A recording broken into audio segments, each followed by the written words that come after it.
Hi friends, it's Judy. Time for greater freedom. We're going to do verses 16 to 18. Let's take a look at verse 16. It's a great reminder from Zechariah chapter 4, verse 10.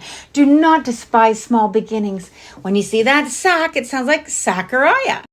4 little leaves, chapter 4, and a tin can, verse 10.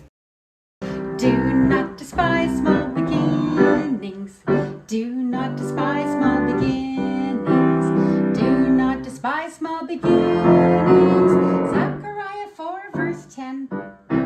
Can you recite verse 16? Do not despise small beginnings, Zechariah 4, verse 10. Verse 17, love your enemies, pray for those who persecute you. Matthew chapter 5, verse 44. And see that blue mat? Makes us think of Matthew.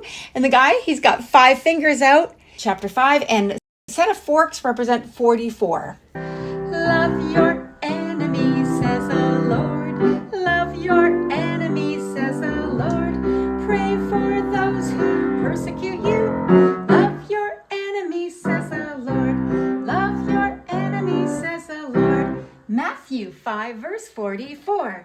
Matthew 5, verse 44. Let's try verse 17. Love your enemies, says the Lord. Matthew 5, verse 44. How about verse 18? Let's take a look at it. For where your treasure is, there your heart will be also. Matthew chapter 6, verse 21. Well, if you see, he's sitting there on his mat. That blue mat reminds us of Matthew, the first book of the New Testament. The sticks represents chapter 6. The following clues represent verse 21. See those 2 red T's? They're exactly alike. In fact, they're twins. Twin T's. That's funny. Twin T's with 1 penny. 21. 21. For where your treasure is, there your heart will be too. Where? Heart will be too. Where? Heart will be too. So where your treasure is, there your heart will be too. Where? Matthew 6, verse 21. Verse 18, for where your treasure is, there your heart will be too. Matthew 6, verse 21. Do not despise small beginnings. Love your enemies. Pray for those who persecute you. Where your treasure is, there your heart will be also.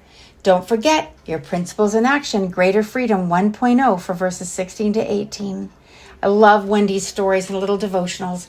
So why should we memorize scripture? So we're ready. A knight keeps his sword in a sheath by his side, so time isn't lost when he must fight.